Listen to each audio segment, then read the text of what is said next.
Today on the Laura Flanders Show, writer and activist Leah Lakshmi Piepzna-Samarasinha discusses poetry, capitalism, and the difference between disability rights and disability justice. All that and a few words from me on Roads Less Traveled. Welcome to our program.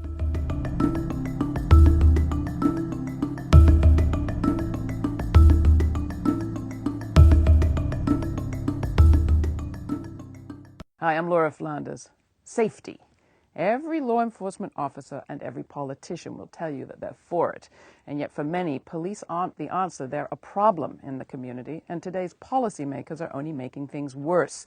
If what we're doing isn't making many of us safer, what might? Our next guest has gone on a search.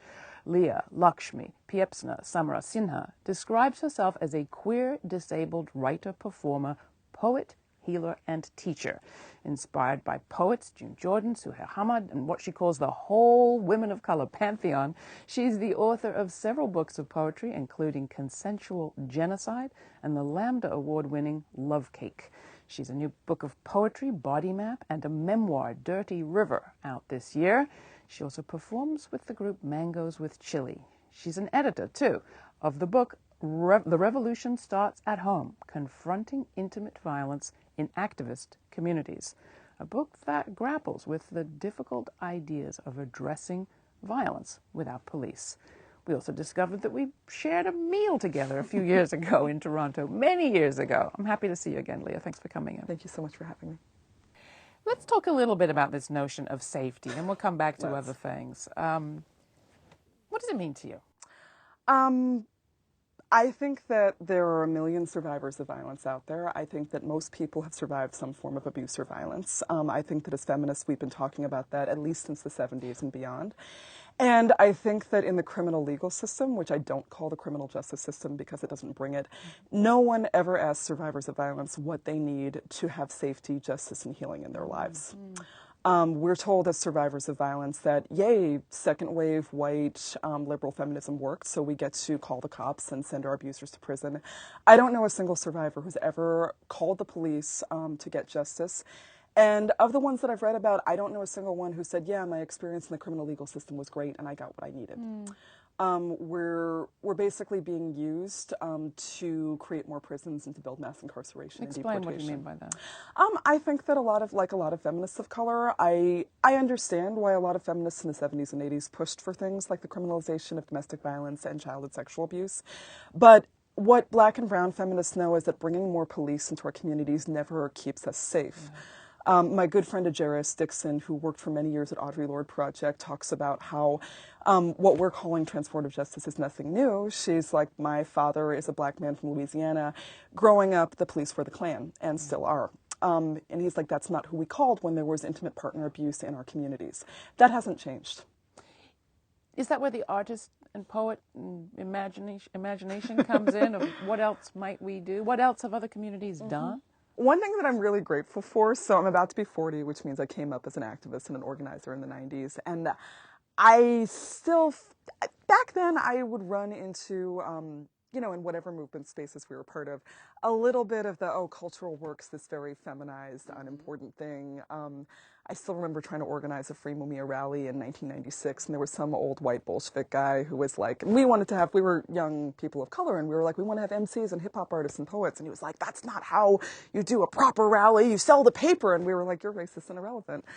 I think that cultural work still is minimized, but I think that it goes beyond just being the entertainment at the rally. I think it is just what you said about, Diane DePrima once said that the only war that matters is the war of the imagination, and I think that it's very easy when we are surviving and not surviving multiple forms of violence all of the time to focus on the power that we don't have. One thing that the Allied Media Conference, which is a grassroots media conference I work with, stresses in how we organize is that we focus on where we're powerful, not where we're powerless. I think the imagination is one place where we're powerful, and I think that we don't have the state, we don't have the prisons, we don't have the cops, thank God. What we do have is the wild, queer feminists of color, decolonial imagination. And what difference does your disability make and the disability rights movement make? I heard you begin to talk about it But I think it's important. Right. We actually use the term disability justice because the disability rights movement, while it's incredibly important, and I'm grateful for the work those organizers did, has been predominantly a white-dominated single-issue movement. Disability justice as a term was coined by people of color with disabilities who were revolutionaries, especially Patricia Byrne and Leroy Moore of Sins Invalid, who got really sick of being marginalized as disabled revolutionary people of color within both white disability rights and non-disabled people of color movements. And I would just say everything. Kara Page, who is a beloved person who's the ED of Audre Lorde Project right now, she was part of a group called Kindred, which still exists, which is Black and brown queer Southern healers. And they came together because she was like, organizers are literally dying in the South because of chronic illness and ableism and the relentless pace of our movements that is ableist. So I would say the first thing that's true for our movements is that sustainability is a huge issue for us. There's so much that non-disabled activists can learn from disabled people, and that's kind of one of the beginning places. I think a lot of non-disabled activists or people who don't identify as disabled yet are used to thinking of disability only in terms of, oh, we need to get a ramp. And that's really important, but it's a really huge cognitive leap for non-disabled folks to become aware that disabled folks have our histories and cultures of resistance. We have crip science. We have incredible organizing skills that non-disabled people need to learn from. I can organize from bed. I can organize on the internet. I can organize on Crip Time. I can do a lot of miraculous things that are not on a 16-meeting-a-week relentless schedule. I can do that on no money, and I am not alone. I am one of millions of disabled folks who are resisting. And I would say a whole lot of other things about eugenics and the value of our bodies and how it's immensely, the struggle around those issues are immensely connected with anti-prison organizing. And I would just add one other thing has to do with fun. Oh, yeah, right. I heard a disability justice activist talk the other day about aging and said to her not disabled, they didn't think, colleagues, you want to learn how to work your body as it ages, as if you're lucky, it will acquire disabilities. Learn from us. Oh, I need to say this. My friend Naima Lowe said recently, she's like, the thing that non-disabled folks have to learn from us is that we've already survived some of the worst things that can happen. And I don't just mean like what ableism sees as the individual tragedies of our bodies. I mean surviving ableism and capitalism, and we know how to do it. And we are thriving and we are surviving, and we're not always surviving, but we are. So yeah, exactly. When that, breakneck speed, burnout, able-bodied activist gets cancer or diabetes or, gets an amputation and is like, oh my God, my life's over. We're there to be like, it actually really isn't, but you need to change the way your life is and the way movements are so we can actually be part of that radical imagination. And we can have fun. And we can have fun. Talk about fun. What do you want to know? Well, you're into it. I'm watching you and I'm thinking, you're talking about some of the most intense, hardcore stuff. Are they? And yet you're clearly relishing it. I'm not dead. I was like many survivors who make it to 40. I was not supposed to. I'm going to quote somebody who's going to make you cry. I mean, June Jordan, right? The revolutionary queer Black poet, cancer survivor and, cancer not survivor, said right after 9/11, some of us did not die. I guess it was our fate to live. So what are we going to do about it? I was talking with one of my chosen family members who is also a hardcore survivor, is 42, who painted this cane, and they were like, we made it. And now what do we do with it? We survived, and we have all that knowledge. I'm thankful every day, and not in some weird bougie Christian way. I'm just like, I get to be alive. I get to have made it through some of the roughest stuff, and that's not to say that there's not going to be disasters that keep coming. I have a poem in the book called The Worst Thing in the World, which is the truth is it will keep happening. We're about to run out of water in California in a year. Octavia Butler was right. One thing that we also have power over is our capacity for joy and pleasure, and that's something that queer and trans folks have always held on to, is, we don't have to be homonormative. We actually don't have to. We have so much that's about sex and joy and pleasure and the powers of decadence on no money. You have great examples of how people do confront violence without recourse to the police in your book. Thank you. The group Ubuntu stands out in my mind, the word meaning born to belonging. I am because we are. I am because we are. Talk about how they worked and why you thought it was important to put them in the book. Ubuntu is one of the most amazing groups that I've ever run into. Alexis Pauline Gumbs, who is a queer black feminist troublemaker genius. Who's been on this program. Good. I feel blessed every time I'm in Alexis's presence. I ran into Ubuntu's work when I was stealing time from my day job at the eviction hotline. And they came together after the Duke University rape. I hesitate to call it a trial, but where several white male Duke University lacrosse players sexually assaulted black female sex workers who they'd hired to dance with them at a party. And I always talk about that story when I'm asked to talk about transformative justice, because that is an example where, you know, I mean, just the forces of anti-black racism, whorephobia, you know, it's a perfect storm of everything awful. It would be really easy to feel like there's nothing we can do. And Ubuntu came together and they said, we can't control the courts, but we can do a National Day of Truth-Telling march past the house where the assault happened, holding signs saying someone I love is a sex worker, and I believe survivors, and do a dance routine to Audre Lorde's A Litany for Survival in front of the house where the assault happened. And they just grew to do incredible anti-violence work in Durham, North Carolina and beyond. And just speaking to that, this example that is in the interview that we did with Alexis that pops out at me is that, you know, they had multiple examples of they were like, yeah, we were just walking down the street one day and we ran into this young woman who'd just been assaulted by her partner. And we just said, hey, what do you need? Come with us. We took her into our home. We made her tea. We talked about our experiences. We called her family and her faith leader.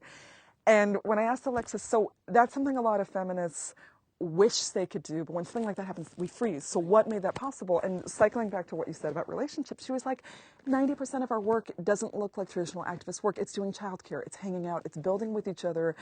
So we're not a clique, we're an actual community. And we know that we can call on each other during the times of deepest crisis. And we can respond. And that's why I think we need to do relationship work. And that's work that's looked down on because it's feminized and it's not seen as like big, beating the chest, I'm leading the rally work. It's just what women and feminized people have always done. I always say we have a big fight around the shredding of the social safety net, but what we don't talk often enough about is not the net, but the fabric. We need to re-stitch the social fabric, which I think is what you're talking about when somebody opens their doors. What's so much to talk about? Mentors, I'd love to hear about more of your mentors, what you've learned from different people. And then this word transformative justice, this idea that you're in a transformative justice moment. What do you mean? You want me to start with that? Yeah. Yeah. We're in a transformative justice. I mean, we've been in a transformative justice moment all of our lives. I think that right now it was really intense being at the Color of Violence 4 conference, which happened this past weekend, and really feeling how I feel like I've been in movement with the folks who were there, the black and brown women who were there for 15 years. And for so many of us, we started, you know, going back to the early insight documents of like, so the police don't work for us as black and brown folks. When they're called, they arrest us, they beat us, they deport us.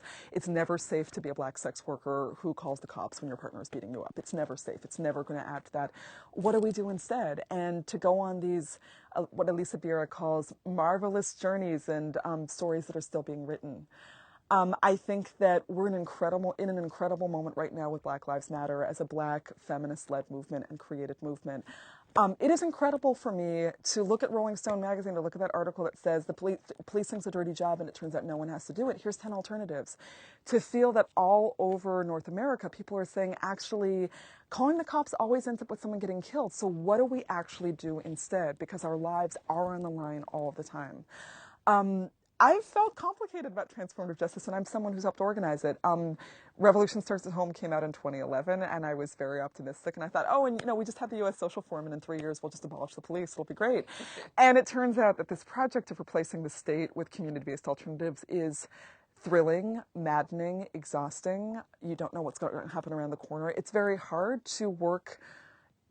It's the most triggering work you can do, to speak to especially those people in our communities who we love who cause harm. And to be able to be in the place where we say, I love you, I do not want you to be locked up for the next 40 years. What you did is absolutely not all right, and we're not going to let you keep doing it. We have not been trained to do this, and it takes developing a lot of emotional muscles to do it. I believe that we are doing it, and it's also not a straight shot. Your life is so not the straight shot.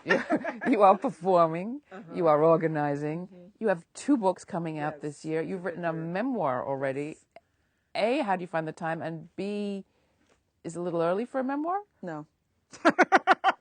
I know. I mean, my niece, Luna Mepruja, formerly known as Oscaria Gonzalez, is an incredible 22-year-old transgender Latina organizer who co-organized the first trans women of color national gathering ever last year.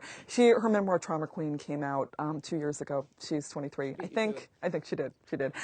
Dirty River took 13 years to write. And it makes me think a lot about the stakes for feminists of color writing. Alexis, as you probably know, she was one of the first people to get access to June's archives. And June wrote, 27 books over her lifetime, 30. And Alexis has spoken a lot about, I read the correspondence where June was like, I couldn't pay my phone bill that month, or where she was fighting so hard with the publishers of Poetry, the people who wanted her to delete the subtitle, A Revolutionary Blueprint. I feel immensely lucky to be a queer, disabled feminist of color writing, and it's not, no one dinged me on the head with a star. It's not automatic. It's taken a lot of collective labor. It doesn't happen if our presses and media movements don't keep going. And like a lot of, queer, working class, feminists of color, disabled folks, fill in the blank, we've really led real lives. My memoir is about me running away from America when I was 21 to set a national boundary between me and my parents and their love and their abuse and their internalized racism, and walking straight into a movement moment in Toronto in the late 90s that was filled with queer feminists of color, and Desh Pardesh, which was a revolutionary cross-class South Asian queer organizing center, and the biggest global diasporic Sri Lankan community in the world. And nothing like being in love with a queer-bound crazy boy who you're reading Friends Went On with and also hits you when he's triggered too. And that's where my feminism and my organizing comes from. And we need those roadmaps. I partly wrote that book because, I'm a book nerd, and I have an incredible collection of small press literature that's currently in a storage unit in Berkeley. And the incest survivor and survivor narratives that are out there are often very white, very from second wave feminism, very single issue, and I wanted to document all of our true life adventure stories of actually how we survive in a very complicated way. No, there's never a moment on this program where I don't use the word queer and someone doesn't email me and say, how can you be insulting people? What are you going to use the N-word next? What does queer mean to you? Queer means everything that's not straight, that's in the practice of moving always towards freedom. So, Leah, you agreed generously to read something to us. What are you going to read? I'm going to read a poem called Wrong Is Not Yours after June Jordan, and it's from my new book, Bodymap.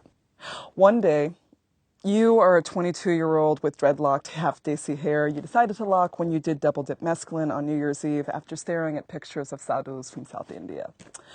Years before Carol's Daughter in Target, or Palmer Coconut Hair Milk, or Kinky Curly, and you have no idea what to do with all that curly, curly hair. And you decide you want to change your name from Albrecht. No more Albrecht. You want your great-grandmother's. You are a 22-year-old on a straight diet of nothing but Frans Fanon, Marlon Riggs, and Christos. You are a Sri Lankan daughter of the Dutch East India Company. You want no more Albrecht. No more rape in your pelvis. No more where'd you get that name. No more are you adopted. No more even though your grandmother's whisper. Keep a white name for the passport. In fact, keep as many passports as possible. You never know what boat you're going to have to get on, who you'll have to bullshit in an immigration office. You'll never know where we'll have to run to, make home on, sip your tea, cook your rice, wait for death, looking at an ocean almost like your own.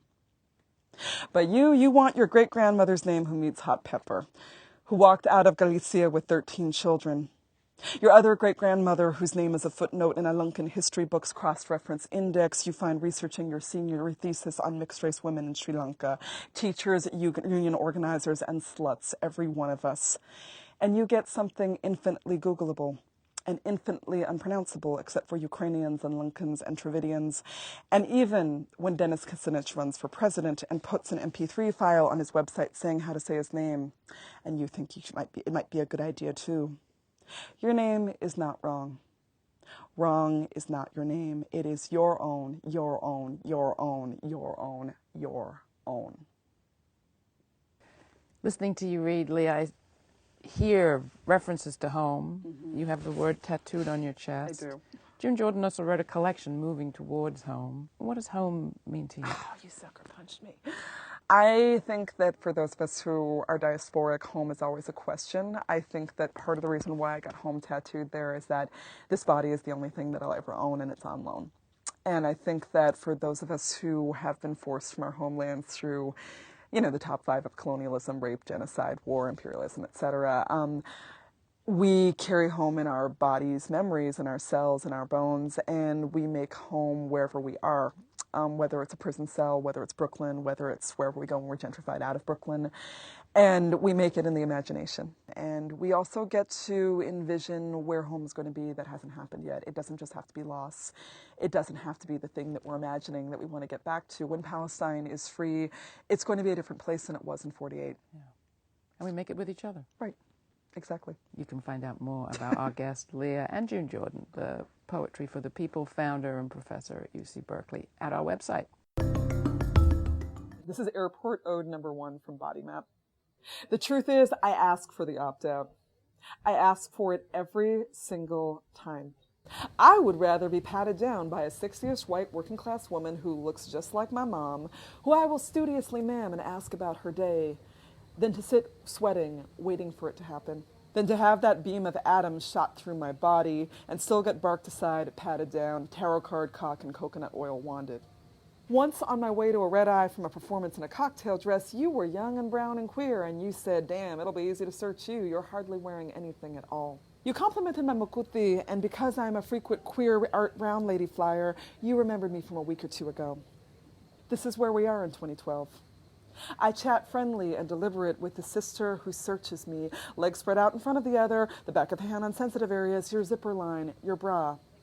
Casual spread eagle in public as everyone hops on shoes, puts laptops back. Not too long ago, every airport line a panic attack. Every airport 4 hours sweating armpit rank. Every bus crossing the small room and barking guards who don't even pretend to be polite. Who go through all your things and take you to the glass toilet. Every time they chirp or bark, I'm gonna pat your hair now, I go deep inside and all the way out. Once, my girlfriend picked me up at the airport with a little Tupperware of dinner and fucked me in long-term parking bent over the hood of her car. I was too nervous to come, but I loved how she wanted to feed me, how she wanted to fuck me back. In the middle of all these concrete cameras, wands, scanners, fingerprints, nexus, red blinking eye. This place that hates us. That was a poem from Leah's new book, Bodymap, about which you can get more information and find out how to get a copy for yourself at our website. It's hard to imagine an American poet more celebrated than 4-time Pulitzer Prize winner Robert Frost, whose most famous poem concludes, "Two roads diverged in a wood, and I took the one less traveled by, and that has made all the difference." When the most celebrated poet's most well-known lines praise difference, why is it that we're so scared of it? Maybe we need more poets. That's what John F. Kennedy said just weeks before his death at the groundbreaking of the Robert Frost Library at Amherst College. It was soon after the Cuban Missile Crisis, the Cold War was raging on, 10 million Americans needed jobs, America needed strength, said Kennedy. But strength takes many forms, and the most obvious forms are not always the most significant. His words. The men who create power make an indispensable contribution to the nation's greatness, the president continued, but the men who question power make a contribution just as indispensable, for they determine whether we use power or power uses us. Music and poetry and the arts push us, said Kennedy. Quote, "When power leads man toward arrogance, poetry reminds him of his limitations. When power narrows the area of man's concern, poetry reminds him of the richness and diversity of existence." That was half a century ago. Today we have entire months dedicated to something we call diversity, including this one, June, LGBTQI Pride. Except mostly we don't celebrate diversity. We celebrate sameness. We honor all the progress that we lesbian, gay, bisexual, and trans Americans have made, becoming accepted as normal by straight America. Now, I'm for everyone enjoying the same rights in these United States.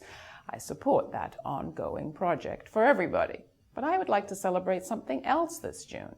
Roads less traveled. Especially the roads less traveled that LGBT people have taken and take daily. The same old roads will take us to the same old places. It's divergence, as the straight white poet once wrote, that makes all the difference.